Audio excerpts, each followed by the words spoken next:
The plane landed at JFK exactly at 2:00 a.m. I dragged my suitcase out of the terminal, looking at the familiar New York skyline. An unexpected sense of anticipation bloomed in my chest. This overseas business trip for project negotiations was supposed to take half a month, but I had worked around the clock to finish a week early, all to surprise Damien. We had been married for 3 years. Honestly, our relationship couldn't be described as passionate, but we treated each other with respect. He was the CEO of Sterling Enterprises, the ruler of a massive corporate empire. People in his circle called him Mr. Sterling. They said he was decisive and ruthless in business, but at home he treated me decently enough.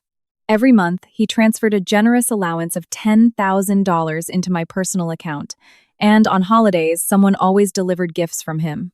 Though it was painfully obvious his assistant picked them out, most of them remained unopened in their boxes.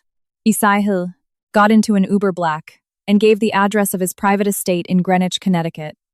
He had recently told me the company was working on a massive merger and that he was frequently working past midnight. To make things easier, he decided to stay at the Greenwich estate. I had offered to pack some fresh clothes for him, but he brushed it off, saying the house was fully stocked. The ride took about 45 minutes before we pulled up to the entrance of the exclusive gated community. Security here was incredibly strict, but my ID got me right through. After all, my name was the only one on the deed to that multi-million-dollar property. It was funny to think back on it. When Damien bought the estate, he said it was my wedding gift and put only my name on the paperwork. I had been so deeply moved. I thought that even though this man wasn't one for words, deep down he truly loved me. Now I realized the truth. The house was in my name, but he lived in it, and I had no say in the matter. What a calculated move. I scanned my fingerprint at the door and dragged my suitcase inside. It was dead silent. The landscape lights cast a dim yellow glow, and the only sound was the occasional chirp of crickets. As I approached the main house, I saw lights on. Still awake at 2:00 a.m.? I frowned, thinking, is this workaholic seriously still at his desk? I was about to ring the doorbell when I noticed the front door was slightly ajar. It wasn't locked. My chest went ice cold, and a terrible premonition washed over me. I pushed the door open gently and stepped into the foyer. The living room was empty, but 2 jackets were thrown carelessly over the designer sofa. One was a men's gray suit jacket. I remembered Damien wearing it last week. The other was an elegant pink women's blazer, a designer brooch sparkling on the lapel. A woman's blazer. I stared at that pink jacket for 10 full seconds, my mind completely blank. Then, I heard sounds coming from the second floor. They weren't voices, they were heavy, breathless, unmistakable moans. I closed my eyes, took 3 deep breaths, and opened them again. Dragging my suitcase behind me, I took it step by step up the grand staircase. My heels clicked loudly against the hardwood floor, but the people upstairs seemingly couldn't hear it, or simply didn't care. The master bedroom door was also ajar, leaving a narrow gap. I peered through it and saw a scene I would never forget for the rest of my life. Damien, shirtless, was propped up against the headboard, holding a woman in his arms. She was wearing my silk nightgown. Her hair was a mess, and she was pressed against his chest, acting coy. Her face was painfully familiar. Sarah Sutton, Damien's executive assistant. The exact same woman who gave me a sweet smile every time I visited the office, respectfully calling me Mrs. Sterling. Damien, tell me, when is she coming back? Sarah cooed softly. I'm so sick of hiding. It's agonizing. Damien leaned down and kissed her forehead. His voice was low and tender, a tone I had never heard him use with me. Soon. Next week. When she gets back, I'll find an excuse to transfer you to the Chicago branch. I'll make you a regional manager there. Will she figure it out? Sarah pouted. What if she throws a fit? Throw a fit?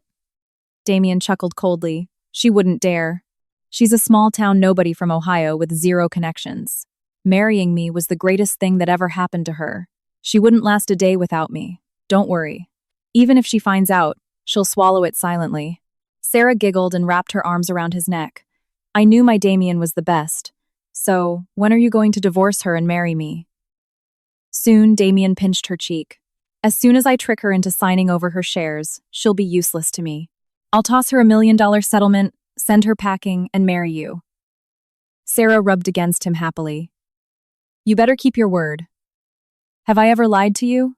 Damien rolled over, hovering above her. But right now, you need to make this up to me. I stood outside the door, listening to the sounds emanating from the room. My knuckles turned white from gripping the suitcase handle so tightly. Strangely, I didn't even cry. I thought I would break down, storm into the room, catch them in the act, and scream hysterically. But in that moment, only one voice echoed in my head. Anna, look closely. This man isn't worth a single tear. I pulled out my iPhone, hit record on the video camera, and pushed the door open. The hinges squeaked. The two figures on the bed froze. Damien whipped his head around. Seeing me, the flush of passion vanished from his face, replaced by a deathly pallor. Anna. He instinctively tried to cover Sarah, but she was already screaming, pulling the duvet over her head. I leaned against the doorframe, phone in hand, a faint smile actually forming on my lips. Keep going. Don't stop on my account. I haven't recorded everything yet. Damien's face twisted in panic. He scrambled for his clothes, stammering, Anna, listen to me. This isn't what you think. What is it then? I tilted my head. You were just discussing how to scam me out of my shares and throw me out on the street. I heard everything. Damien, are you going to tell me you were just joking? Sarah, hiding beneath the covers, didn't dare show her face. Only her terrified eyes peeked out at me. Damien finally found his pants, pulled them on, and jumped off the bed, walking toward me. He reached out to snatch my phone, but I took a step back and dropped it into my purse. Anna, calm down. He took a deep breath, trying to look composed. I'm at fault here, but we can talk this out like adults. What kind of compensation do you want? Name your price. I'll agree to anything. I looked at him, and I actually found it hilarious. This man had just been discussing with his mistress how to throw me out with nothing, and now he had the nerve to talk about compensation. I shook my head. My voice was so calm it surprised even me. Damien, we're getting a divorce. His expression froze instantly, then shifted into a sneer of pure contempt. Divorce? Anna, have you lost your mind? Do you know what you are without me? Nothing. Your house, your car, the money in your bank account, which of those didn't come from me? Without me, you won't even have a roof over your head. Sarah poked her head out from under the blanket and said quietly, Mrs. Sterling, don't be rash. Mr. Sterling has treated you very well, all things considered. I turned to her and smiled gently. Sarah, that's my nightgown. Do me a favor, wash it, and give it back. Also, my name is the only one on the deed to this estate. So, strictly speaking, you are sleeping with my husband, in my house. You really know how to pick a spot. Sarah's face turned crimson instantly. Damien's face darkened further. Anna, don't push your luck, he hissed. I didn't become the CEO of Sterling Enterprises by playing nice. Be a good girl and I'll let you keep your dignity. Dare to cause a scene, and I will destroy you in this city. All right, I nodded. We'll see. Tomorrow morning, 9:00 a.m., at your lawyer's office in Manhattan. With that, I turned around, walked downstairs, grabbed my suitcase, and step by step, walked out of the estate I had once called home. Behind me, I heard the sound of shattering glass and Sarah's hypocritical attempts at comforting him. I walked out the gates. The night air chilled my face. I looked up at the sky. The moon was full, the stars bright. I pulled out my phone and stared at the contact listed as Dad. After a second of hesitation, I decided against calling. Not yet. First, I needed to finalize the divorce. I ordered an Uber and put in the address for the Plaza Hotel in Midtown Manhattan. After I got in, the driver glanced at me in the rearview mirror. He probably thought it was strange for a woman with luggage to be heading to a hotel at 3:00 a.m., but he didn't ask. I leaned against the window, watching the city lights blur past. Damien said I was nothing without him. He didn't know that I, Anna Preston, was never just a small-town nobody, and he certainly didn't know that his precious Sterling Enterprises was pocket change to my father. He thought he had a golden canary locked in a cage, never realizing he had just personally thrown away a gold mine. What a pity. By the time I checked into the hotel, dawn was breaking. Lying in the plush bed, I tossed and turned, unable to sleep. Images played on a loop in my mind. Damien holding Sarah, his words about how I wouldn't last a day without him. Sarah in my nightgown with her fake smile. The more I thought about it, the clearer my mind became. Eventually, I gave up on sleep entirely. I grabbed my phone, opened my Chase banking app, and checked my assets. Over 3 years of marriage, Damien had transferred $10,000 a month for my personal use. I rarely spent it, and combined with my savings from before the marriage, I had about $400,000 in liquid cash. On top of that, I held the deed to the Greenwich estate and a Porsche, both entirely in my name. With $400,000, I could live very comfortably abroad for a long time. As for the house and the car, they were marital assets, and in a divorce, I was legally entitled to my share. But I knew perfectly well that a man like Damien would never play fair. He would undoubtedly bring in a team of cutthroat corporate lawyers, bury me in paperwork, or try to leave me with absolutely nothing. But it didn't matter. What was truly valuable to me he couldn't touch.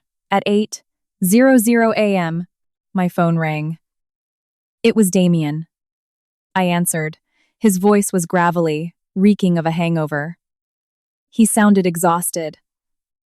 "Anna, where are you? Which hotel? I'm coming to get you. We need to have a serious talk." His tone softened, like he was coaxing a child. "No need," I said. "The law firm opens at 9:00. Meet me there." Silence hung on the line for a few seconds before Damien's tone shifted. Restrained anger bled into his words. "Anna, are you doing this on purpose? I told you last night was a mistake, but I can compensate you. What do you want? 1 million? 2 million? Name your price. I don't want your money. I just want a divorce." He took a deep breath. "Do you think a divorce is a game? Let me tell you, it's not as simple as you think. You know exactly what kind of connections I have in New York. You hire a lawyer, I'll make sure nobody takes your case. You take it to a judge, I'll drag it out until you're bankrupt. Do you believe me? I believe you." Damien Sterling really did have that kind of power in New York, but I had no intention of fighting a war of attrition with him here. "Damien," my voice was perfectly level. 9:00 a.m. at your lawyer's office.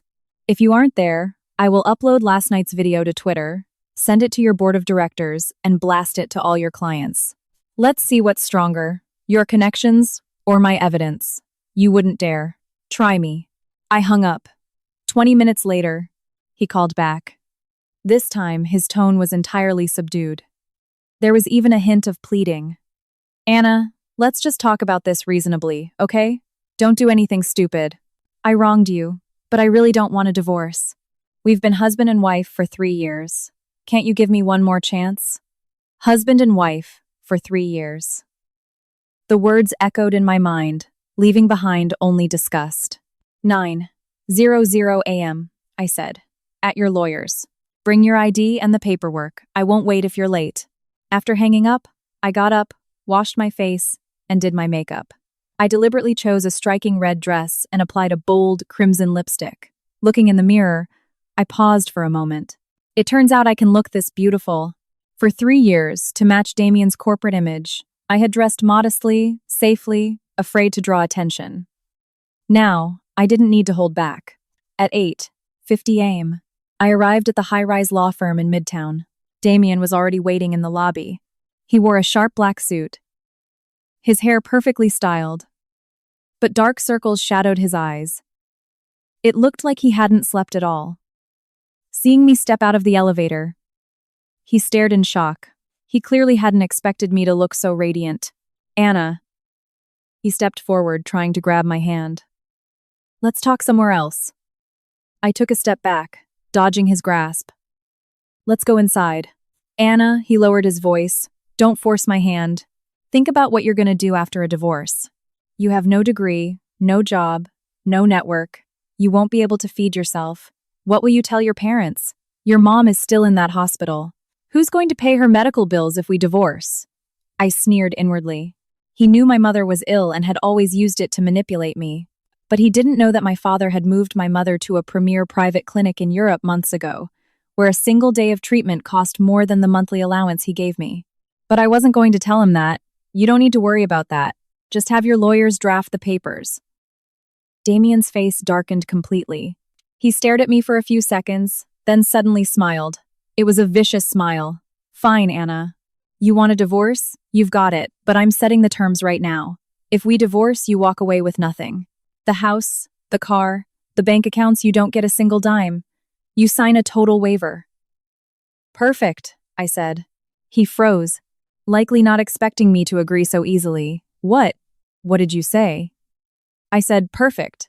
I'll walk away with nothing. I enunciated every syllable. Have them print the papers. I don't want a thing from you. Damien's gaze grew complicated. He looked me up and down, trying to figure out my angle, but ultimately decided I was just terrified of his threats and caving in. He cleared his throat.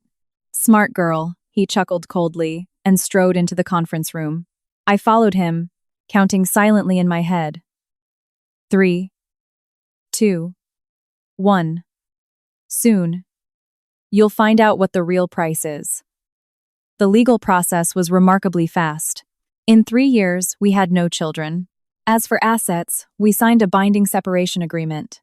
I waived my rights to all marital property, including the Greenwich estate and the Porsche. The senior partner, looking over the finalized document, couldn't help but ask, Mrs. Sterling, are you absolutely sure about this? You are legally entitled to a substantial portion of these assets.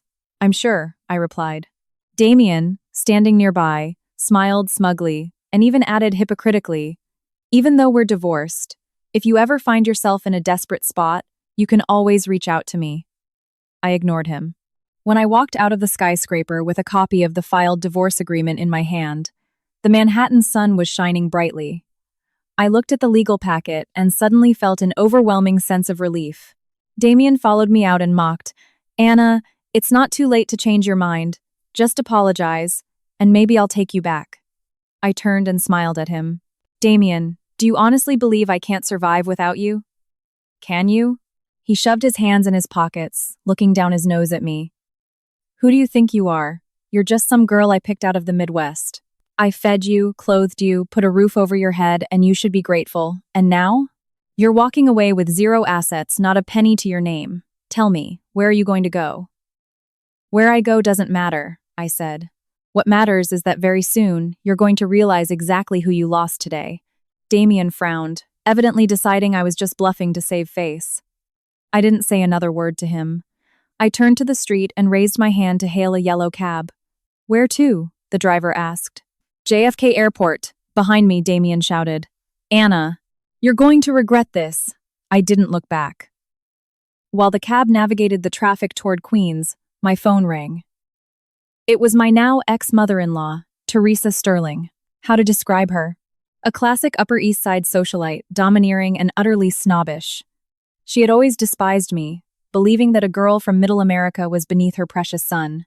In our 3 years of marriage, during every holiday dinner at their Hamptons estate, she hadn't given me a single kind look. The most egregious incident was last Thanksgiving. The whole extended family was at the table, and she announced in front of everyone, Anna, dear, are you having fertility issues? Damien is 30, and there is still no heir. The Sterling family has always passed the legacy to a son. We can't have the lineage stop with you.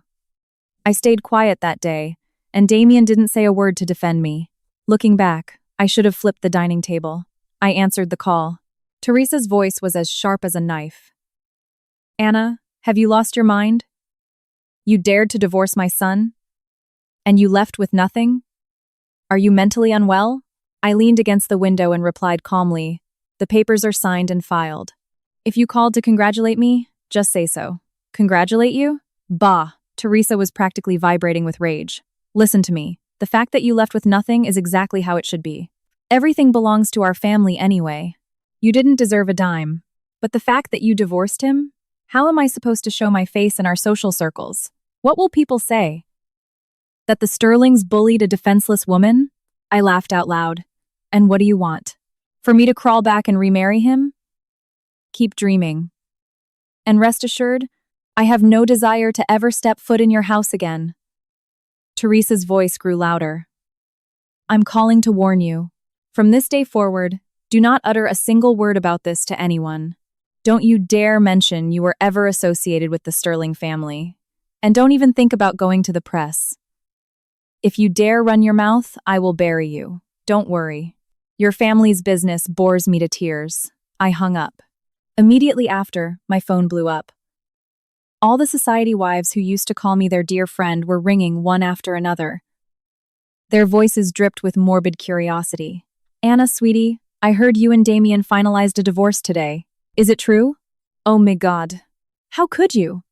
Damien is one of the most eligible billionaires in New York. They say you walked away with nothing. Are you crazy? You should have hired a shark. Oh, what are you going to do now? You don't even have an apartment. I answered every call. My voice remained completely steady. Yes, we divorced. Yes, I walked away with nothing. No, I didn't take a dime. Thanks for your concern. The last call was from my best friend, Morgan. She was the daughter of a prominent New York real estate family, and we were incredibly close. I shared everything with her, and when I first suspected Damien of cheating, she was the first person I told. Anna! Morgan's voice was frantic. Did you really divorce him? I thought you were just trying to scare him. Why did you act so rashly? It wasn't rash. I thought it through thoroughly, I replied. But you left with nothing. How are you going to live? Morgan's tone suddenly shifted, taking on a strange, probing quality. Do you have some secret savings? Or maybe your parents? My parents are ordinary people. What kind of money would they have? It's fine, I'll figure something out. And what are your plans? I'm moving to Europe. I need a change of scenery. Morgan went quiet for a few seconds, then said, Well, okay. Text me when you land. Oh, by the way, Sarah just called me. She said she feels terrible and wants to take you to dinner to apologize. I scoffed. Sarah called her? Since when were they so buddy-buddy? No need. Tell her not to forget to wash my nightgown. After hanging up, I leaned against the window, watching the New York skyline fade into the distance. The city where I had lived for 3 years. It had been foreign to me, then familiar, and now foreign once again. In truth, I never belonged here anyway. The cab pulled up to Terminal 4 at JFK. I walked to the counter and bought a first-class ticket on the next flight out. Destination: London. That was where my father's global headquarters were located, and that was where I had grown up. Yes, I, Anna Preston, was never a small-town girl. My father, Victor Preston, is the founder of Vanguard Renaissance Holdings, a global investment fund managing hundreds of billions of dollars. The fund has massive presences on Wall Street, in the City of London, and Hong Kong.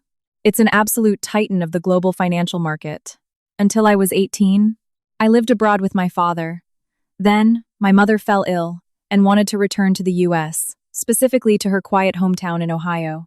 To ensure her final years were peaceful, my father obscured our identities, letting everyone believe I came from an ordinary, working-class family. Later, my mother's condition stabilized and I went to college in New York. During my sophomore year, I met Damien. He pursued me relentlessly. I fell for his charm, thinking I had found true love.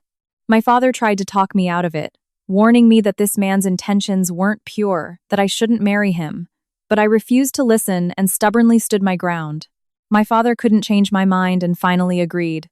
But on one condition, we would keep my true identity a secret. He wanted to see if Damien truly loved me, or if he was just looking for a docile wife while he chased money and power. The results proved my father right. Damien never truly loved me. He married me because I was easy to control. I had no connections, no backing in his world. I posed zero threat. He could keep mistresses on the side and plot behind my back with absolute impunity because he believed I didn't have the power to fight back. It's a shame he didn't know. I, Anna Preston, was never a lamb waiting for the slaughter. Sitting in the first-class lounge, I pulled out my phone and found my father's number. The contact read, Dad. I stared at the screen, replaying Damien's words in my head. She wouldn't last a day without me. A small-town nobody with zero connections. Once I trick her out of her shares, she'll be useless. My finger pressed the call button. The line rang. Yes? A confident, commanding male voice answered. I could hear the faint impatience of a busy man. Anna, you finally decided to call your old man. Hearing his voice, my nose stung and tears welled up in my eyes. Dad. My voice trembled, but I tried to hold it together. I divorced Damien. The line went dead silent for a moment. When my father spoke again, his voice was unnervingly calm. When? This morning. Did he hurt you? No. I filed for it. I walked away with nothing. Nothing. My father's voice ticked up slightly before returning to that terrifying calm. Anna, tell me the truth. Did he force you? Did he do something to cause you pain? I took a deep breath, fighting back tears. Dad. He had someone else. His secretary, Sarah. They've been sleeping together in our house for at least a year. Fine, that's all I need to know. I heard the scrape of a chair moving, followed by my father's brisk footsteps. I heard him speaking to someone else in the room. His voice was as cold as ice. Pull every file we have on Sterling Enterprises. I want a forensic-level breakdown of their entire operation. Then his voice returned to the phone. Anna, listen to me. Where are you right now? At JFK. Getting on a flight to London. Good, come straight here. I'll be waiting. His tone suddenly softened, becoming incredibly gentle. Anna, you did the right thing. That man was never worthy of you. I told you he wasn't a good match. I know, Dad. I was stupid. I made you worry. Silly girl, you will always be my daughter. My father paused, then said exactly what I had been waiting to hear. By the way, you mentioned walking away. I've already given the order. Every single dollar Vanguard Renaissance has invested in Sterling Enterprises is being pulled, today. The corners of my mouth finally curved into a smile. Thanks, Dad. Don't thank me. A father is just helping his little girl blow off some steam. I could hear the chuckle in his voice, but it was a laugh that would send shivers down anyone's spine. Damian Sterling. Your good days were officially over. After talking to my father, I felt infinitely lighter. Most people wouldn't believe it, but before marrying Damian, I had lived in London for 12 years. My British accented English was practically flawless. My social circle had consisted entirely of City of London elites and global royalty. At my father's insistence, I had attended Cambridge to study finance. Though I dropped out when I moved back to the States, I retained every ounce of what I learned. For 3 years of marriage, I played a part. I played the obedient, meek, clueless wife. Not because I feared him, but because I wanted to see if this man was truly worthy of entrusting my life to. The verdict was crystal clear. He was not. While waiting for my flight, I browsed the duty-free shops, bought designer sunglasses, and a few magazines. Sitting by the gate, I flipped through them. A young woman sitting next to me, who also appeared to be waiting for an international flight, kept glancing my way. Suddenly, she leaned in and asked, "Excuse me, are you Anna Sterling?" I looked up at her, a bit surprised. "You know me?" Her eyes lit up. "It is you. I'm a financial reporter for Bloomberg. I saw you at the Sterling Enterprises holiday gala last year." "Oh my God, what are you doing here?" I smiled. "I'm heading overseas." "With Mr. Sterling?" She looked around. "Is he not with you?" "We're divorced," I said it very calmly. The reporter's jaw practically hit the floor. "Divorced? Mrs. Sterling? Are you serious? From Damian Sterling?" "Yes. Exactly him." The woman's hands started shaking. I knew she was thrilled. This was massive news. If she broke this story, her career would skyrocket. But I didn't mind. Damian was going to find out what happened when you crossed Anna Preston sooner or later anyway. "Mrs. Sterling, could I get a quick exclusive interview with you?" She pulled out a digital recorder, her voice trembling. I thought about it and nodded.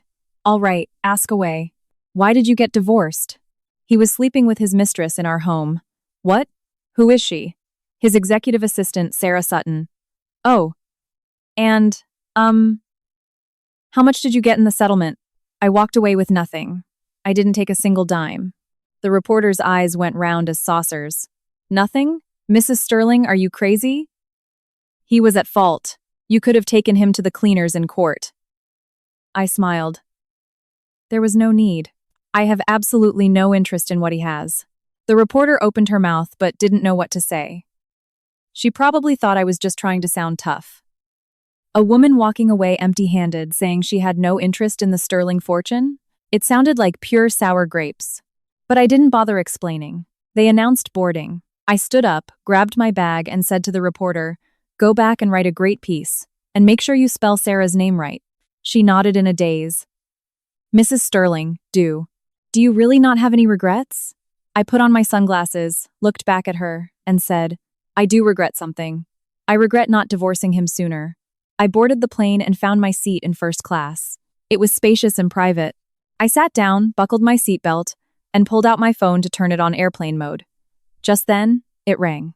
An unknown number, I answered. A woman's voice came through the line, trembling with fake tears. Mrs. Sterling. It's me, Sarah. I raised an eyebrow.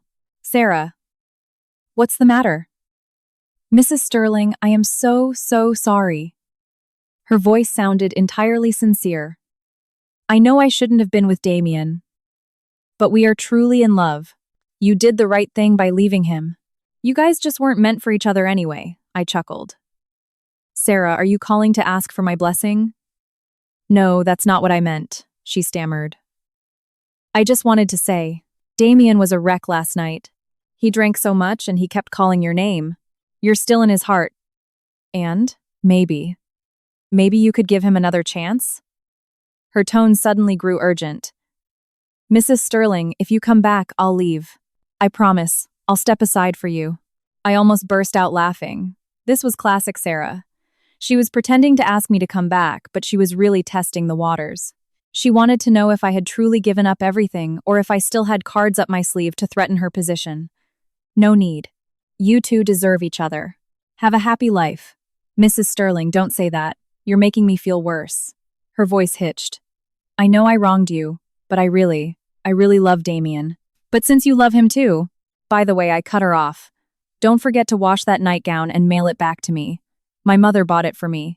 It wasn't expensive, but it holds sentimental value. Sarah stayed silent for a few seconds, dropping the act entirely. Fine. I'll send it back. I hung up and turned off my phone. The plane taxied down the runway and soared into the clouds. I looked out the window as the sprawling grid of New York City grew smaller and finally vanished beneath a sea of white. Goodbye, New York. Goodbye, Damien Sterling. Let's hope we never meet again. About 7 hours later, the plane touched down at London Heathrow. I walked out of the terminal and immediately spotted my father.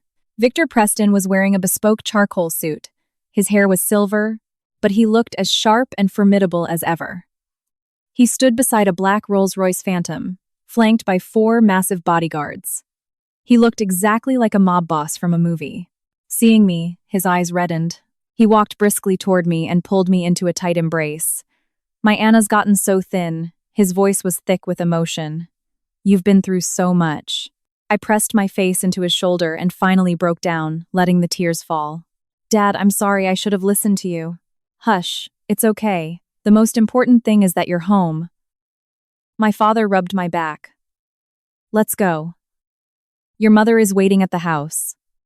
She had the chef prepare all your favorites. We got into the car. My father sat next to me, holding a thick leather binder full of documents. What's that? I asked. A complete forensic breakdown of Sterling Enterprises. He opened the binder and started flipping through the pages. Every investment project Damien has touched in the last 5 years. His partners, cash flow, all of it is right here. Exactly how much Vanguard Renaissance injected, when, and under what clauses. It's all detailed. My eyes lit up. So, you've already started pulling the funds? My father nodded, a cold smirk playing on his lips. At 2:00 p.m. Eastern Standard Time today, Sterling Enterprises will receive formal notice from Vanguard Renaissance recalling all our investments. According to the contract, we have the right to withdraw our capital at any time without providing a reason and with zero penalty. The clauses dictate that if Sterling breaches the terms, they owe us $40 million in liquidated damages. But if we pull out on our own initiative, we don't owe a dime. My father closed the binder and turned to me. Anna, do you know what percentage of shares Vanguard holds in Sterling Enterprises? I shook my head. 41%. My father held up a hand. Damien himself only holds 23%. His mother, Teresa, holds 8%. Combined, that's 31%. Our fund is the absolute majority shareholder of Sterling Enterprises. I gasped. 41%? That meant my father could block any board resolution Damien proposed, or even team up with a few minor shareholders to strip him of his CEO title. A ruthless glint appeared in my father's eyes. Every single dollar that boy Damien Sterling has spent over these past few years, half of it was yours. He thought he was keeping you like a pet, but in reality, your father was keeping him. I froze for 3 seconds, then couldn't hold back a laugh. Dad, that's too brutal. Brutal? My father snorted coldly. This is just the appetizer. He made my daughter suffer. I'm going to teach him the true meaning of regret. On my second day in London, a massive scandal detonated across the American business world. First, that Bloomberg reporter published her article. The headline was explosive. Sterling Enterprises CEO, caught cheating with secretary. Wife walks away with nothing. The article was incredibly vivid. It detailed how I caught Damien and Sarah in the Greenwich estate, recorded them, and ruthlessly filed for divorce without taking a penny. As soon as the article dropped, Wall Street and the New York elite were buzzing.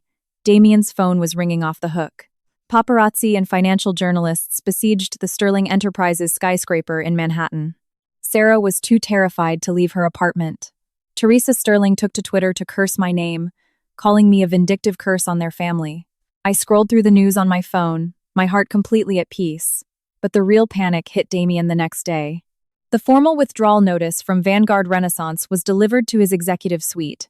Per the contract, the fund was yanking its 41% equity stake, representing roughly $150 million in operational capital. The moment the news leaked to the trading floor, Sterling Enterprises stock plummeted. In his office, Damien smashed 3 crystal vases, 2 monitors, and convened an emergency board meeting with his top executives. He assumed this was a coordinated attack by a rival firm and had no idea it was connected to me. His CFO cautiously spoke up.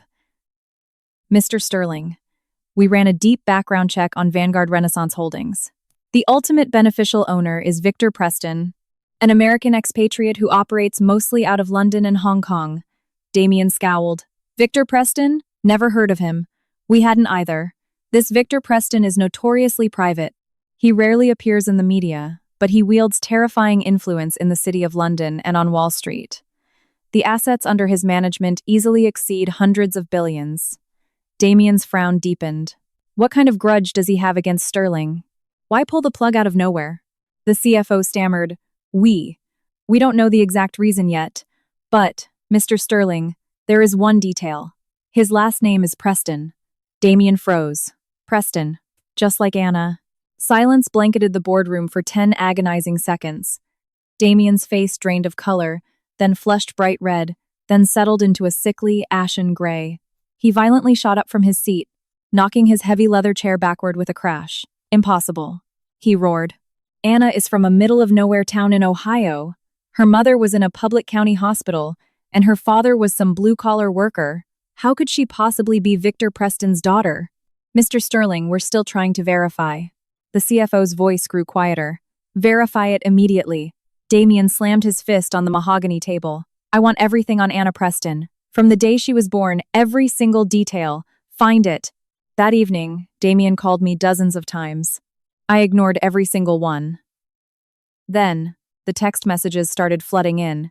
His tone swung wildly from fury to interrogation, then from interrogation to sheer desperation. His first text read, Anna, the capital withdrawal from Vanguard. Is this your doing? The second said, Who the hell are you really? This was quickly followed by, Pick up the phone. We need to talk. And then, Anna, I know I messed up. Just give me a chance to explain. The final message was desperate. I am begging you. Please answer the phone. I took screenshots of the messages and texted them to Sarah with a caption.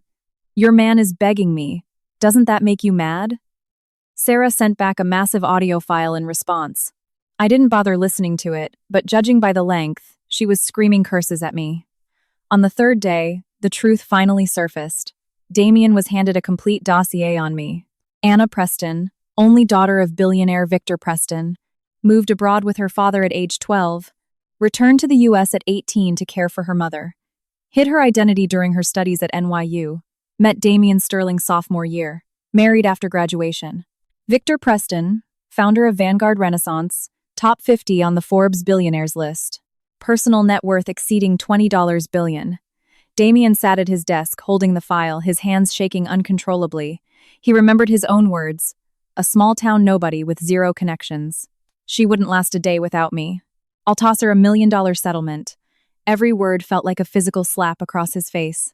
He remembered how, 3 years ago, when he asked to marry me, Victor Preston had only one condition: keep her background quiet and have a small, private wedding. Damien had been confused back then. Why didn't the bride's parents demand a massive dowry or a lavish society wedding?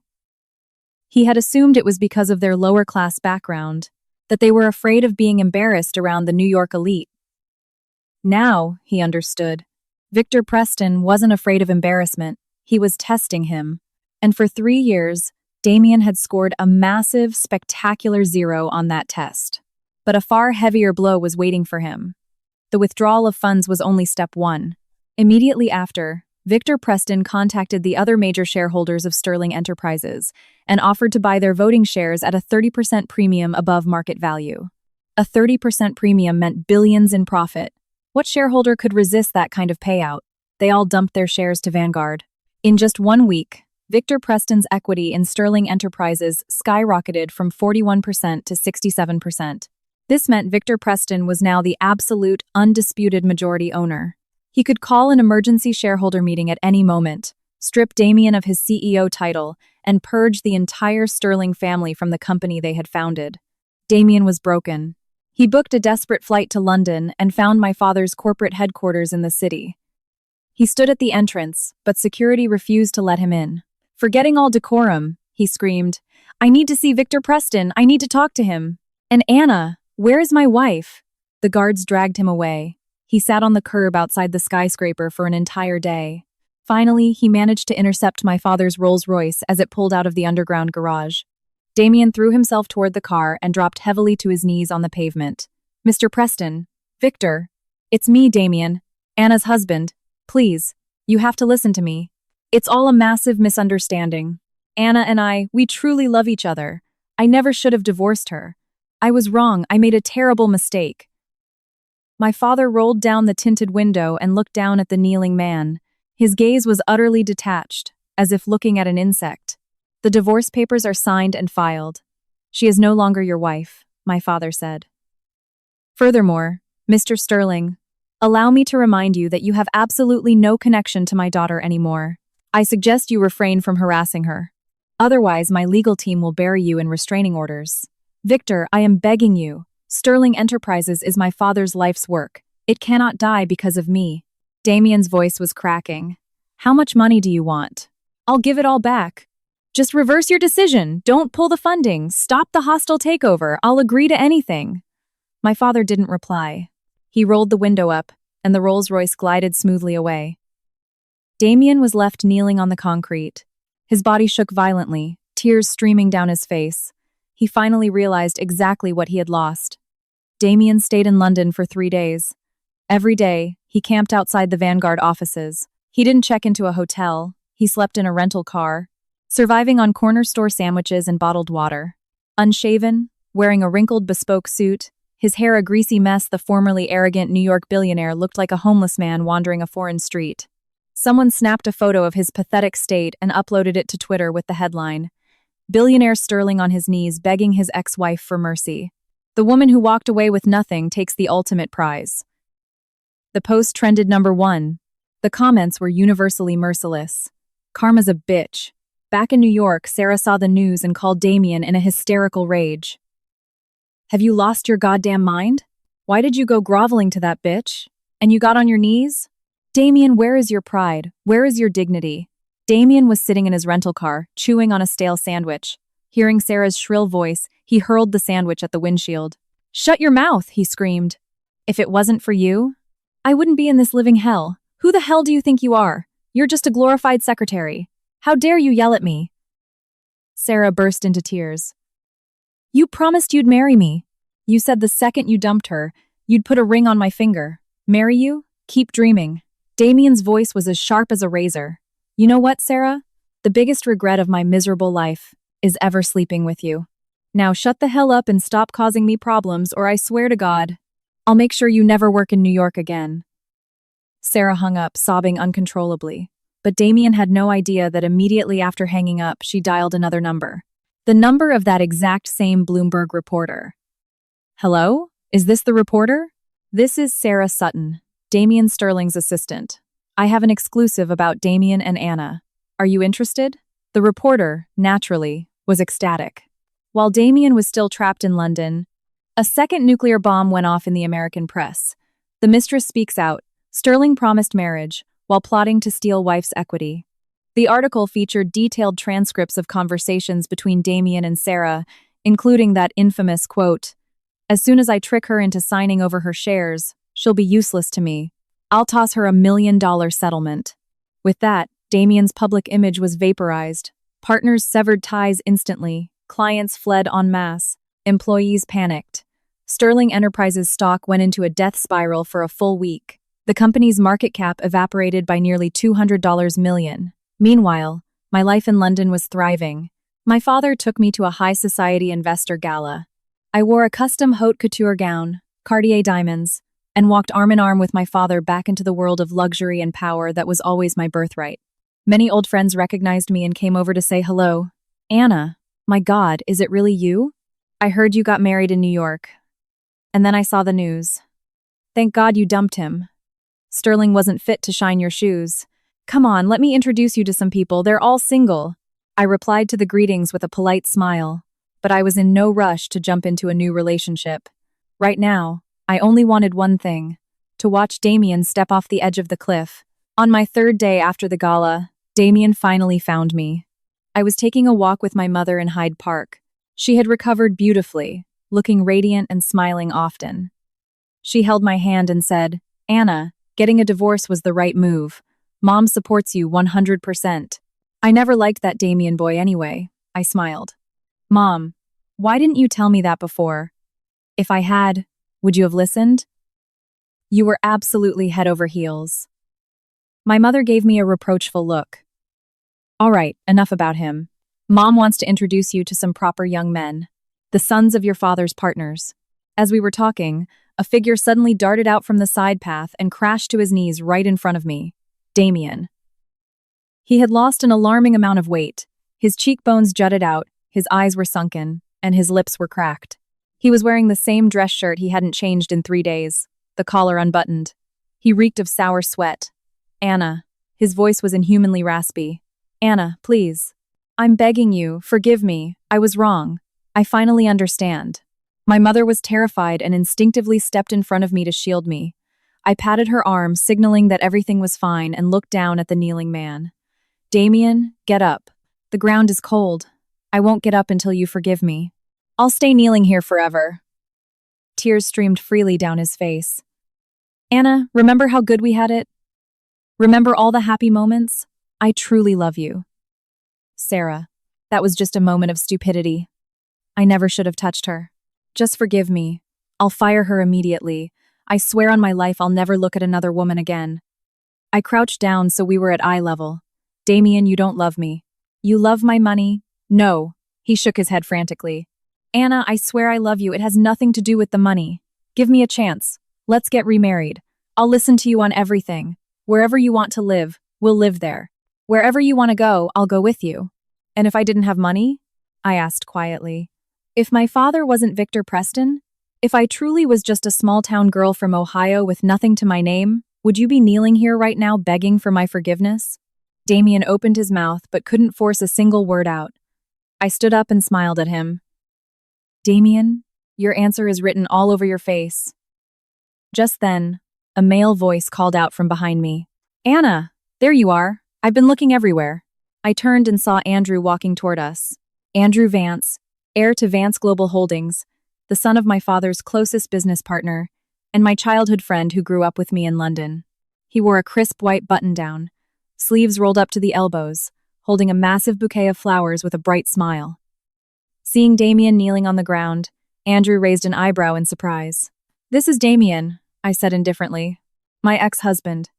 Andrew's expression shifted slightly, but he immediately smiled, stepped up, and naturally wrapped an arm around my shoulders. "Oh, so this is the guy. What are you doing here? Begging for your job back?" Damien glared viciously at Andrew's hand resting on my shoulder. His eyes were filled with pure venom. "Who the hell are you?" Andrew looked at me, then looked back at Damien. "I'm Anna's fiancé. Do you have a problem with that?" My eyelids twitched. "Fiancé?" Andrew certainly was bold, but Damien bought it completely. All the remaining color drained from his face, leaving it as white as a sheet. His lips trembled, his whole body went limp, and he slumped back onto the pavement. Fiancé. You already have a fiancé, he muttered, his eyes going totally vacant. Andrew handed me the flowers. For you. Congratulations on your freedom. I took the bouquet and smiled at him. Thank you. Then, linking my arm through Andrew's, I delivered my final words to Damien. Damien, go back to New York and deal with the ashes of your company. Don't come looking for me again. It's useless. With that, holding Andrew's arm and supporting my mother, I walked right past him. Behind me, his agonizing, soul-tearing scream echoed across the park. Anna! Anna! You can't do this to me. I did so much for you. You can't. I never looked back. When Damien returned from London, he was a different person. He used to walk with his head held high, spoke sharply, and looked down on everyone. Now he locked himself in his office all day, refusing to see anyone, not even his most trusted executives. The company was in a death spiral. Employees were resigning in droves, partners were terminating contracts. Sterling Enterprises went from being a top-tier New York firm to a sinking ship, barely keeping the lights on.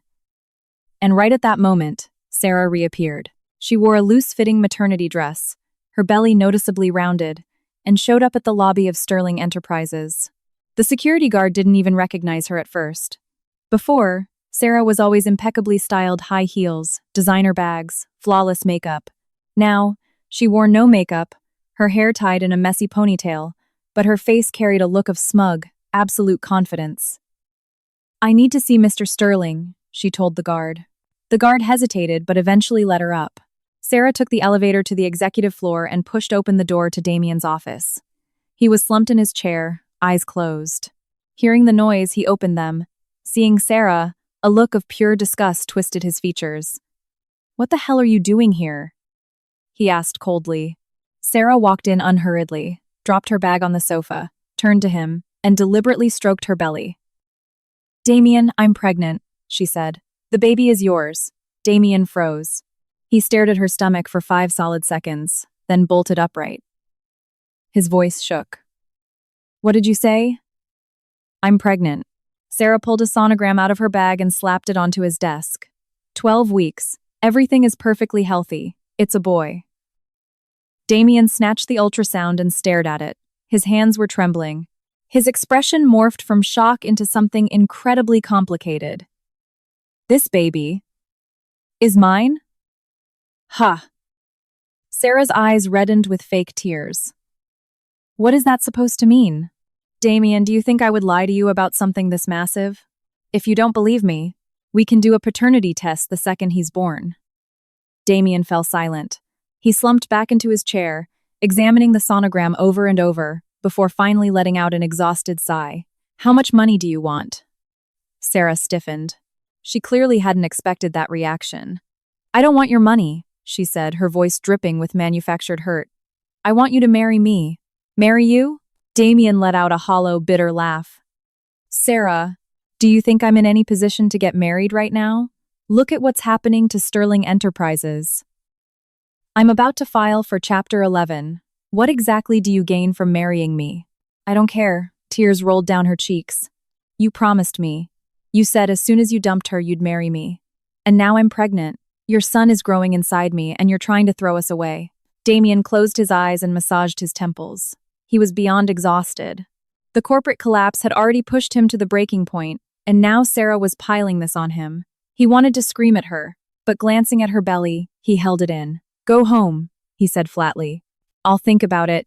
Think about it? Sarah's voice spiked in pitch.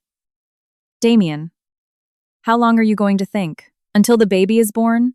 You won't even give me the dignity of a title. How am I supposed to look my friends in the eye? I said, I'll think about it.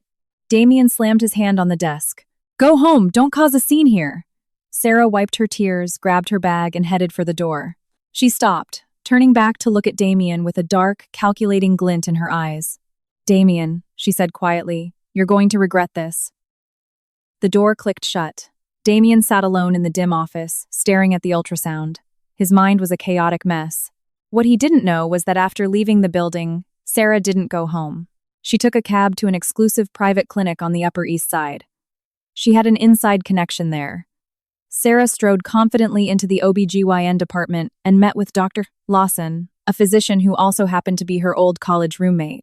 "Emily, did you find that pregnant girl I asked you about?" Sarah whispered. The doctor nodded and pulled a file from her desk drawer. "I found her. She's scheduled for a termination tomorrow morning.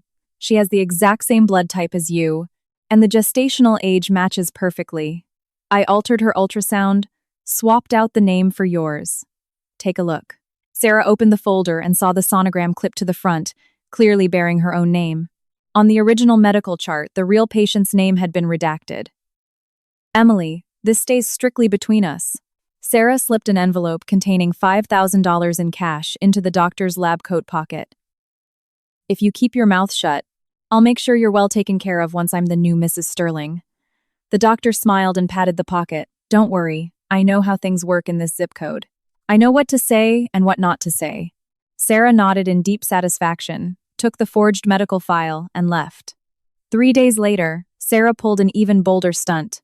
She flew to London. She somehow tracked down my residential address and waited to ambush me outside. I was walking back from a high-end grocer with a few bags. Seeing Sarah standing on my front steps, I paused for a second, then couldn't help but laugh out loud. "Sarah, you've got some nerve showing your face here." Sarah, deliberately thrusting her stomach forward, stood on the top step, looking down at me. Her chin was held high, her eyes practically daring me. "Anna, I came to tell you something." She placed a dramatic hand on her belly. "I'm pregnant. It's Damien's baby. The ultrasound shows it's a boy. The Sterling family heir." I shifted my groceries to my other hand, leaned against the gate, and looked at her. And don't think you've won." Her voice vibrated with twisted triumph. "So what if your daddy bought out Sterling Enterprises? Big deal. At the end of the day, Damien chose my child. When he's born, he'll be the legitimate heir to the Sterling legacy. And you, a barren woman, will never be able to compete with me." I stared at her, genuinely amused. The woman had clearly lost her grip on reality. "I'm already divorced. What do I care about a Sterling heir?" I said smoothly. "Sarah, whoever's kid is kicking around in there is absolutely none of my business. If you flew across the Atlantic just to brag, you've got the wrong house." "I truly do not care." Sarah's expression faltered, but she quickly forced her smug smile back into place. "You don't care, Anna? Drop the act. Your father destroyed Sterling Enterprises entirely because you were throwing a tantrum over me. And now what? I'm carrying his child. You destroyed a family, tore a father away from his unborn son. You're a toxic, vindictive woman." I almost laughed in her face. "Are you done?" I asked. "No, I'm not." Sarah took a step down, lowering her voice menacingly. "Anna, I came here to tell you this. If you keep sicking your father on Damien, I'm going straight to the press. I'll tell them you're jealous of my pregnancy, that you're seeking revenge out of pure spite, and that you're using your billionaire daddy's hedge fund to illegally crush your ex-husband. Guess whose side the public will take?" I tilted my head and asked her very seriously, "Sarah, are you absolutely sure that baby is Damien's?" Sarah's eyes flickered with a split second of panic, but she recovered quickly. "Of course it is. If you don't believe me, we'll run a DNA test when he's born." "Great," I smiled brightly. "Let's wait for the birth and run the test." Sarah's face finally cracked. She glared at me with pure venom, then spun around and stomped away. I stood by the door, watching her retreat. A plan was already forming in my head. Sarah wasn't a simple mistress. She was smart. Too smart, calculating every single move. But clever people often outsmart themselves. The more she scrambled, the more of a paper trail she left behind. I pulled out my phone and texted my father. "Dad, I need you to run a background check on someone for me. Sarah Sutton. I need to know her every movement over the last 3 months. Specifically, which clinics she visited and which doctors she spoke to." My father replied instantly with one word: "Done." Meanwhile, back in New York, Damien's world was collapsing. Vanguard Renaissance finalized a total hostile takeover of Sterling Enterprises. Victor Preston, holding 67% equity, was now the absolute dictator of the company. He convened an emergency board meeting and passed 3 unilateral resolutions. First, terminate Damien Sterling as CEO and chairman of the board. Second, a massive restructuring of the C-suite, purging every member of the Sterling family from executive roles. Third, initiate a brutal forensic audit of all Sterling Enterprises financials from the past 5 years. With those signatures, Damien lost total control of his legacy. He sat in his office, staring at his termination letter, feeling utterly hollow. His remaining assistant stood nervously nearby. "Mr. Sterling, should I start packing these things into boxes?" Damien didn't speak. His eyes were locked on a crystal trophy on his desk. New York Business Journal's Entrepreneur of the Year. He had won it 3 years ago. That night, Anna had worn a stunning white gown. She held his arm, smiling so beautifully for the cameras. Back then, he thought he owned the world. Now, he realized he had been holding onto a soap bubble, and he was the one who had popped it. "Throw it all in the trash." Damien stood up, his voice gravelly. "Leave everything." When he walked out of the executive suite, the hallways were lined with employees. Some looked at him with schadenfreude, others with cold indifference, a few with pity. Damien walked through the crowd, looking straight ahead. His back was straight, his strides long. He still tried to look like the decisive Damien Sterling, but only he knew his soul had been hollowed out. Stepping out onto Wall Street, he turned back to look at the skyscraper. The afternoon sun reflected off the glass, blinding him. He suddenly remembered his father's dying words. "Damien, this company is the work of 3 generations. You have to protect it." Protect it? He hadn't. He had gambled away Sterling Enterprises to Anna. No, more accurately, he had gambled it away to his own arrogance and stupidity. Damien was forced to move out of the family's historic Manhattan townhouse. His mother, Teresa, had to sell the property not by choice, but because Victor Preston's lawyers seized several real estate assets held in her name, proving they were purchased with illegally funneled corporate dividends. Overnight, Teresa went from an elite socialite to a homeless, disgraced widow. She called Damien, sobbing hysterically. "Son, I have nowhere to go. What am I supposed to do?" Damien, grinding his teeth, used the absolute last of his personal liquid cash to rent her a tiny 2-bedroom apartment in Queens. Teresa stood in the cramped 800-square-foot space and wailed, "I'm 60 years old, and I've never lived in a dump like this." Damien stayed silent. He pulled out his phone, stared at my number for a long time, but never pressed call. He knew it was pointless. Just as Damien was teetering on the edge of total despair, an unexpected figure appeared. Ian Baker. Ian Baker was the heir to Baker Capital and Damien's longtime bitter rival. They had hated each other since their Ivy League days, and their cutthroat competition in the corporate world was legendary. Ian tracked Damien down and invited him to a dive bar in Brooklyn. "I hear you're going through a rough patch," Ian said, sipping a craft beer with a faint smirk. Damien glared at him, his eyes dead. "Did you come here just to kick me while I'm down?" "No." Ian pulled a manila folder out of his briefcase and slid it across the sticky table. "I came to throw you a lifeline." Damien looked at the documents. It was a term sheet. Baker Capital was offering to front Damien $5 million in seed money to launch a new venture. Damien froze. "Why?" he asked. "You're my biggest competitor. Why the hell would you help me?" Ian leaned back. "Because I don't like how this Victor Preston, this foreign-based globalist capital, is coming in and crushing local New York legacy firms. Sterling Enterprises was a New York institution. It shouldn't be controlled by some outsider. That's not the whole truth." Damien stared him down. Ian chuckled.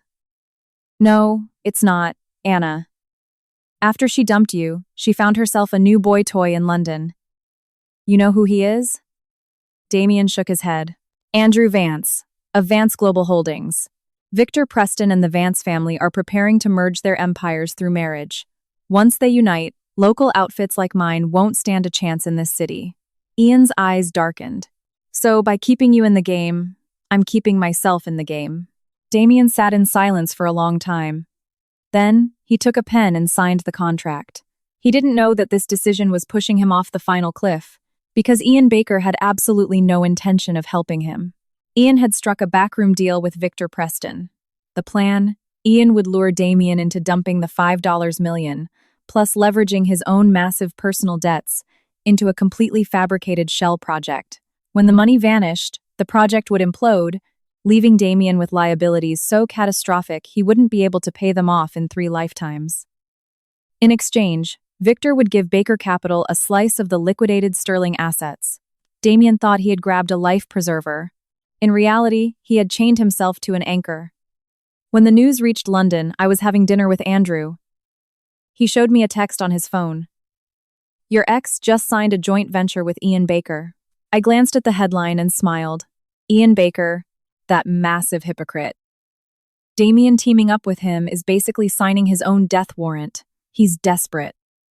Desperate men grab onto anything. Andrew placed a perfectly seared piece of Wagyu on my plate. But this is perfect. Let him struggle a bit longer. When he digs the hole deep enough, your father will bury him. And he'll never climb out. I put down my fork and knife, looking at Andrew seriously. What exactly have you and my father been plotting? Andrew blinked, a sly smile spreading across his face. Trade secret. Andrew. Okay, I'll tell you. Andrew leaned in and whispered. Your dad is essentially buying out Baker Capital's competitors.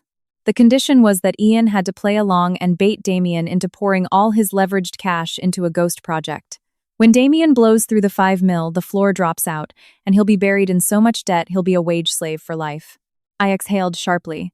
It was an incredibly brutal play. So, I said slowly, every single contract Damien is signing right now is just another nail in his coffin. Exactly. Andrew smiled and raised his wine glass. To the grave of Damien Sterling. I smiled and clinked my glass against his. 2 weeks later, Sarah's stomach had popped considerably. She posted photos on Instagram every single day, flaunting her blessed life. Hubby bought me this today. Little guy is kicking so much. She attached photos with Damien. In them, his smile was painfully forced, but he played along. He played along because Sarah held the ultimate blackmail over his head, the baby. If he didn't obey her, she threatened to get an abortion and run to the tabloids, crying that he abandoned his pregnant fiancée in his darkest hour. Damien had zero fight left in him. He was drowning in debt. His company was gone. His reputation was radioactive. He was living in a cheap rental. Sarah was the only thing he had left. At least she was carrying his flesh and blood. He had no idea the child wasn't his. In London, I received the full background check on Sarah. The private investigators my father hired on Wall Street were terrifyingly efficient. In less than a week, they had mapped out Sarah's every movement over the past 3 months. When the report landed on my desk, I was sitting in my London penthouse, sipping an espresso. I flipped it open, and the very first page made me smile. Sarah Sutton, 26, NYC resident, unmarried. Visited Mount Sinai Private Clinic 3 times in the last 90 days. Met exclusively with Dr. Emily Lawson, OB/GYN, Sutton's former college roommate. Dr. Emily Lawson, 28, married. Received multiple untraceable cash deposits totaling $5,000 in the past month. The rest was even better. The PIS had hacked the clinic's internal database. They proved that Dr. Lawson had doctored the medical file of another patient, an Irene Z. Irene Z, 26, unmarried, 14 weeks pregnant. Scheduled for a termination due to financial hardship. Dr. Lawson had scrubbed Irene's name from the ultrasound, replaced it with Sarah's, and forged an entire prenatal history. I set down my espresso and texted Sarah. Sarah, are you absolutely certain the baby in your stomach belongs to Damien? Sarah replied rapidly, highly defensive. What the hell is that supposed to mean? You say something like that again and I'll sue you for defamation. I didn't argue. I simply sent her screenshots of the P.I. as evidence.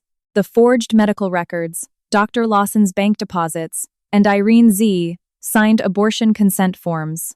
I waited exactly 3 minutes. My phone rang. It was Sarah. Her voice was shaking violently.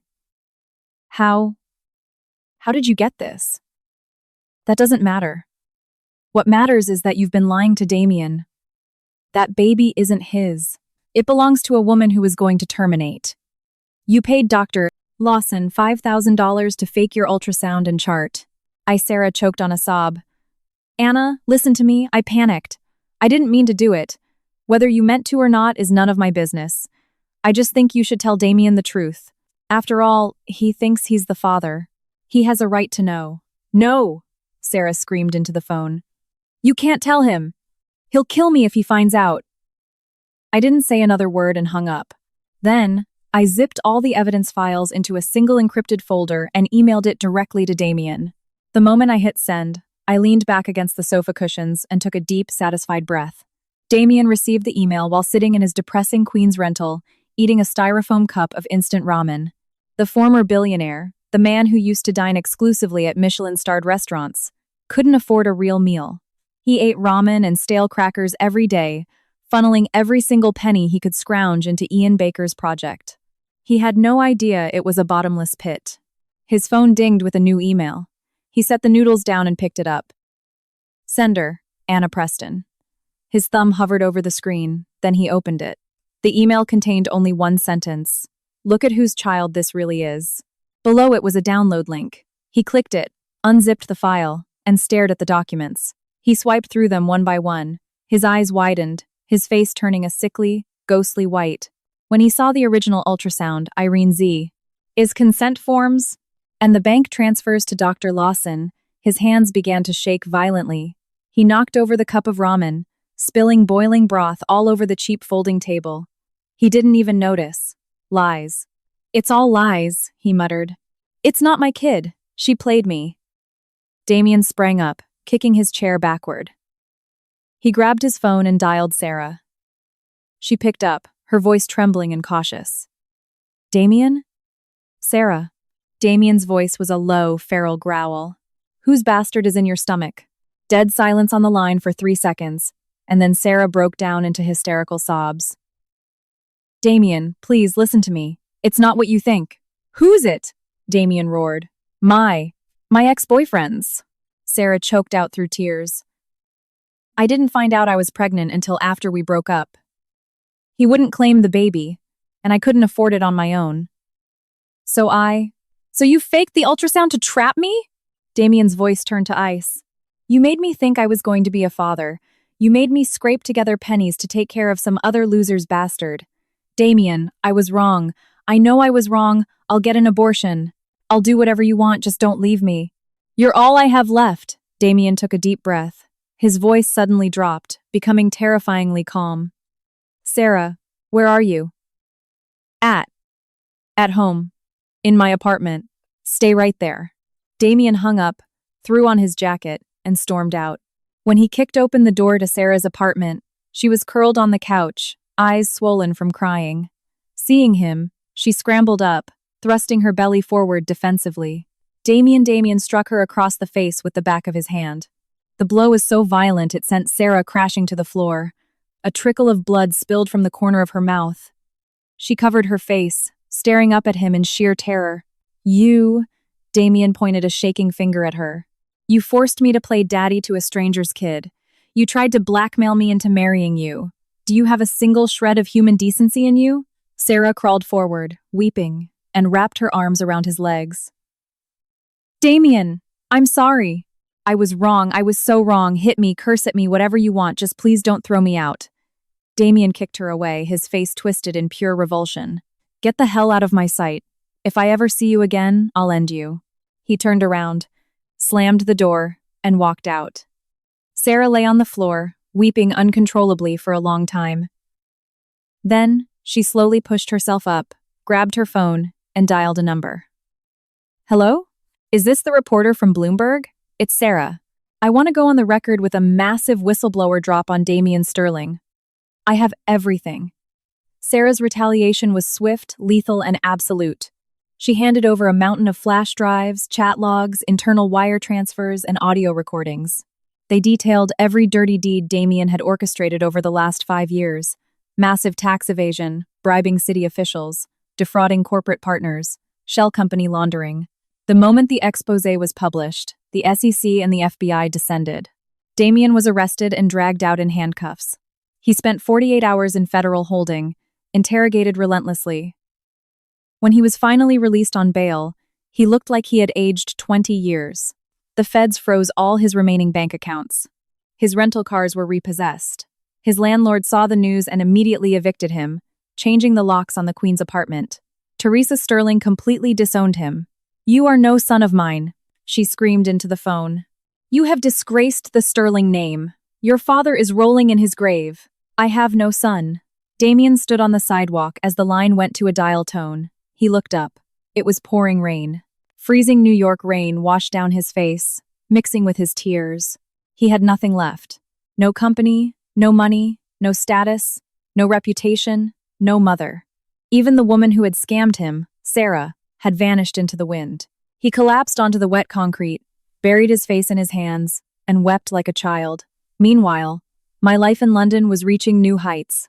My father initiated a massive expansion of Vanguard Renaissance into the Asian markets. Andrews Vance Global Holdings became our anchor partner. Naturally, the topic of a marriage alliance between our families was brought to the table. Yes. When Andrew claimed to be my fiancé in Hyde Park, he was improvising. But soon, it became reality. A month later, on the rooftop of a glass skyscraper overlooking the Thames, Andrew dropped to one knee and proposed. "Anna," he said, "marry me." I looked down at the massive, flawless diamond ring and smiled. "When did you buy this?" "That day in the park. When I put my arm around you, I had already made up my mind." Andrew's eyes sparkled. "Marry me. I promise I will never bring another woman into your house." I smiled and held out my left hand. "If you ever dared, my dad would buy out your company in a heartbeat." Andrew slipped the ring onto my finger, stood up, and kissed my forehead. "Don't worry. I'm no Damien Sterling. I know exactly how lucky I am." The wedding took place 2 months later in an ancient, breathtaking chateau in the south of France. My father spared absolutely no expense, declaring an unlimited budget, ensuring it was the society wedding of the decade. And what about Damien? He was working on a commercial construction site out in New Jersey. Yes, hauling bricks and mixing cement. He had millions in legal debt. No corporate firm would touch him with a 10-foot pole. He had no choice but to take brutal, under-the-table manual labor. $100 a day, with a cot in a shared trailer provided by the foreman. He lived in a filthy trailer with a dozen other day laborers. He ate cheap catering out of tinfoil trays, breaking his back from 6:00 a.m. to 6:00 p.m. Nobody on the site knew about his past. They just knew he was the new guy who worked himself half to death and never spoke. Sometimes he would sit alone in a corner after his shift, staring blankly at the sky. One day a coworker asked him, "Hey Damien, what did you used to do?" "You don't look like one of us." Damien froze, then lowered his head. "I was in business." "Business?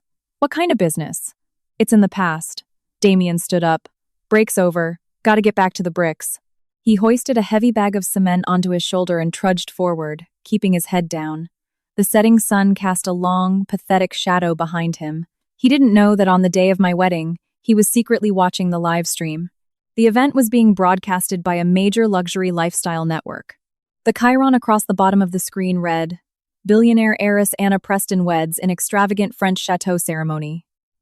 Damien watched it on a cracked smartphone in the dirt of the New Jersey job site. He saw me in my bespoke Vera Wang gown, walking down the aisle on my father's arm toward Andrew.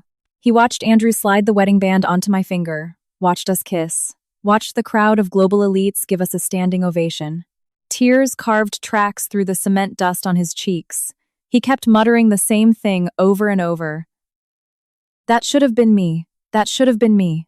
When the foreman walked into the trailer to yell at him to get back to work, he saw Damien's tear-streaked face and paused. "Hey, buddy, you all right?" Damien wiped his face roughly and stood up.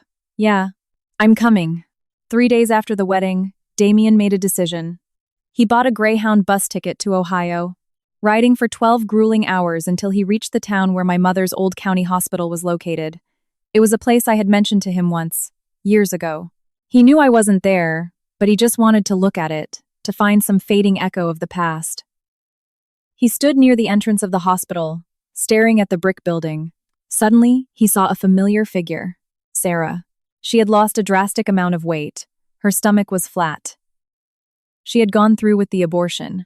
She wore a cheap gray peacoat, her face pale, the spark entirely gone from her eyes. Sarah saw him, too. They stood 20 feet apart, staring at each other in dead silence for 5 seconds. Then, Sarah turned on her heel and walked quickly away. Damien didn't chase her. He stood rooted to the pavement, watching her figure vanish into the crowd, then turned and walked in the opposite direction. 3 months later, a massive rainstorm hit New York City. I had flown in for a Vanguard board meeting, and Andrew had tagged along. After wrapping up business, we stayed at the Plaza Hotel and were scheduled to fly back to London the next morning. That evening, Andrew was out at a dinner with some Vance Global clients, and I was sitting alone in the hotel's luxury lounge, sipping a latte. Outside, the rain was coming down in sheets. I was scrolling through my iPad when I heard a familiar voice. Anna. I looked up and saw Damien. He was standing just outside the glass doors of the hotel cafe. He wore a faded, tattered jacket. His jeans were caked in mud, and his boots were falling apart. He looked emaciated, his face weathered and exhausted, but I recognized the eyes. A hotel security guard stepped in front of him. "Sir, this is a private hotel lounge. I'm going to have to ask you to leave." Damien ignored him. He stared directly at me through the glass, and then, slowly, dropped to his knees on the wet sidewalk. The freezing rain soaked his hair and ruined clothes. Anna. His voice was so hoarse it was barely audible through the glass. "I am begging you. Just give me one more chance." People in the cafe started turning their heads. Some pulled out their iPhones to record the spectacle. Others whispered. I set down my coffee cup, stood up, and walked out the automatic doors to face him. "Damien, get up." "No." His tears mixed with the driving rain. "I won't get up until you forgive me. I know I was wrong. The biggest regret of my entire life was divorcing you. Anna, I truly love you. Please, give me a chance. I'm not asking to remarry you. I'm just asking for your forgiveness." I looked down at him, my heart completely still. No anger, no sadness, nothing. This once arrogant billionaire, the man who swore I wouldn't survive a day without him, the man who held his mistress in his arms right in front of me, was now kneeling in the mud, begging for scraps of my mercy. "Damien, I forgive you." A desperate, wild light flared in his eyes. "But," I continued, my voice steady over the sound of the rain, "I will never, ever have anything to do with you again. I don't hate you for what you did, but I will never forget it. We are done, Damien. Forever." Damien's tears flowed harder, washing away the dirt on his face. Right at that moment, a black town car pulled up. Andrew stepped out, holding a large black umbrella, carrying a pastry box from a famous bakery he had brought me a late-night snack. Seeing Damien kneeling in the rain, Andrew raised an eyebrow, walked over, and naturally wrapped his arm around my waist. "Let's go inside, it's freezing out here." I nodded and leaned into him. Damien screamed at my back. "Anna! Anna!" I didn't turn around. Andrew held the umbrella over my head, letting the rain soak his own shoulder. He leaned down and asked softly, "Are you okay?" "Never better." The next morning, we got into a chauffeured SUV heading to JFK. As we pulled away from the hotel, I glanced out the window. Damien was still kneeling on the sidewalk. He was shivering violently. The torrential rain blurred his features. As the SUV sped away, he grew smaller and smaller in the side mirror, until he finally disappeared entirely into the gray downpour. I turned away from the window and rested my head on Andrew's shoulder. "Let's go home." When I arrived back in London, a package from New York was waiting for me. I opened it to find a neatly folded silk nightgown. It was from Sarah. Attached was a handwritten note. "Mrs. Sterling, I washed the nightgown and am returning it to you. I am sorry. I am truly, truly sorry." I pulled the silk fabric out, smoothed it over with my hand, then folded it back up and placed it in the back of my closet. It was a gift from my mother. It had finally returned to its rightful owner. As for Damien, I heard rumors that he eventually left the tri-state area. He went far away, nobody really knew where. Some said he moved down south and was working the line at an auto plant. Others claimed he left the country and was washing dishes in the back of a restaurant in a foreign Chinatown. Whatever the truth was, it had absolutely nothing to do with me anymore. I, Anna Preston, had begun my new life a long time ago.